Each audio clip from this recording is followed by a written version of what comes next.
Бишкектин чет жакасындагы жер ынтымагы конушунун тургуну Нурлехан Тоялиева жашап жаткан үйүнүн талаш болуп жатканын айтып, күйөөм каза болгондо көчөдө калам деп биздин редакцияга кайрылган. Айтымында 14 жылдан бери аталган жайдагы турак жай тургузуп, үй жай күтүп жашап келүүдө. Жер сатып алгандан тарта үй курганга чейин өзүнүн акчасын короткон. Ал тургай кайнагасынын баласы турмуш курганда тоюна чейин каралашып акчалай жардам көрсөтүптүр. Тилекке каршы күйөөсү кайнагасы да каза болгон соң эми мынтип кайнагасын үй бүлөсү келип үйдү бошотосуң деп коркутуп, үркүтүүлөргө чейин барып жатыптыр. Одна комната үйүмү берипти, бул үйдү алгам кайнагама. Анан кайнагам өлгөнүнө 5 жыл болду. 5 жылдан кийин аялы келип талашып атат. Бул үйдүн баардыгын мына өзүм курдум, өзүм салдым. Алар бир тыйын берген эмес. Даже магазинге келип бир тыйын берген эмес. Магазинди өзүм ачкан. Иниси айтты, Бишкекти рекеттер менен жалдап алган. Азыр жашагың келе турган болсо, өмүрүң керек боло турган болсо үйдөн чыгасың деп коркутуп кетишти мени. Нурлехан Тоялиеванын бул конушта көп жылдан бери кошуна болуп жашап жаткандыгын айылдаштары да ырастайт. Айтымдарына дүкөн иштетип, алыш-бериш кылып, жакшылык жамандыкта чогуу эле ынтымакта жашап келишиптир. Ал тургай анын маркум күйөөсүн да жакындан таанып, катташып турчу экен. Бирок мындай турак жайдын талашка түшүп, туугандар арасында кызы чуунуккандан бери коңшулар да өз милдетин аткарышып, анын тарабын талашууга көмөктөшүп жатышат. Мен келгенден кийин 1 жылдан кийин бул үйдүн ээси каза болуп калган. Мен бул үйдүн өкүл кызы да болом. Биякта да жашайм да, кошунасым да. Анан атабызга Куран окутуп атканда кайнагасы келип, апамдан келип, ошондо биз биякта бурсок бышырып ушинтип жүргөндө, ошол кайнагасы айтканда, бул үйдү эч ким талашпайт, бул үй Нурланыкы деп. Атам өлгөндө биз биякта Куран окутуп атканда ушу сөздү айтканда, анан эле ал киши да каза болуп калды. Анан ушул тиге келинчеги келип эле талашып атыптыр да. 2013-жылдан бери тааныйбыз бул эжени. Өзүлөрү ушул жерде жолдош экөө турмалап эле оокатын кылып, бүт бар эле ачык болчу. Бияктын эле решетка ушундай эле. Забору жок, решетка менен эле. Бүт эле өзүлөрүнүн эле ушу маңдай термен таап оокат кылып. Анан кайнагасынын балдары келип, жардам берип, кичине баягы наркоберкилери магазин карашып жүрчү. Ал кайнагасы да өтүп кетти, анын баласын үйлөнттү, ушуну уккан ушул да.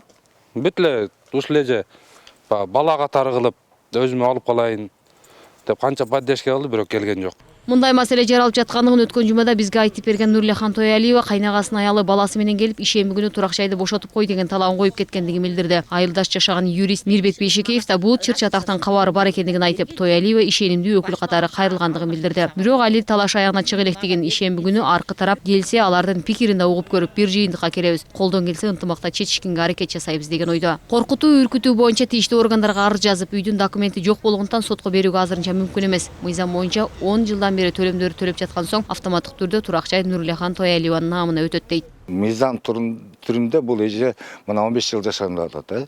10 жылга чейин мыйзам түрүндө бар. 10 жылдан кийин бул бүттү.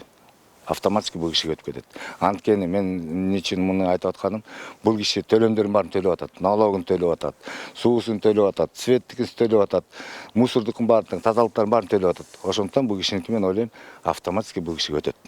10 жылдан бери бул киши төлөп келатат.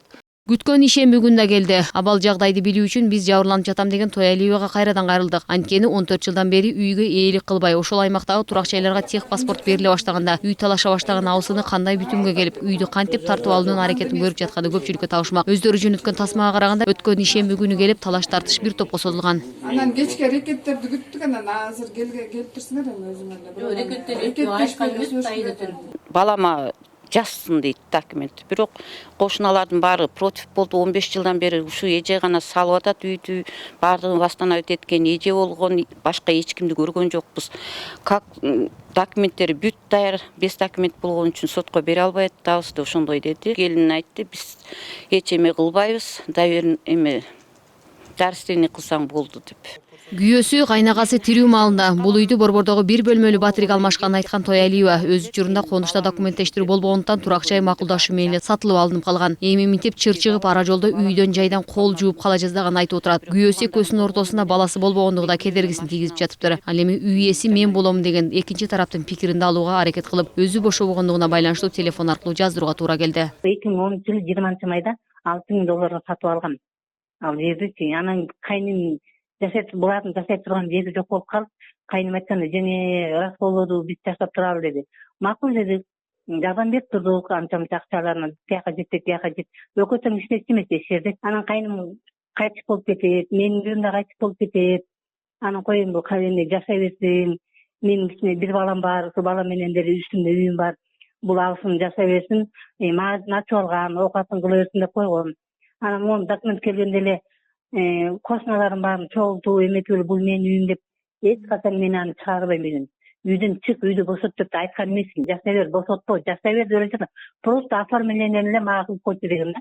Бул маселе азырынча кандай чечилет? Турак үй кимдин наамына катталат? Айтууга эртелик кылат. Анткени жер ынтымак конушундагы үйлөргө эми гана техпаспорт бериле баштады. Адилеттүүлүк издеген Тоялиева менен турак үйдүн кожойкеси мен болом деген Суран Жиеванын талашына акыркы чекитте сот коеру да мүмкүн.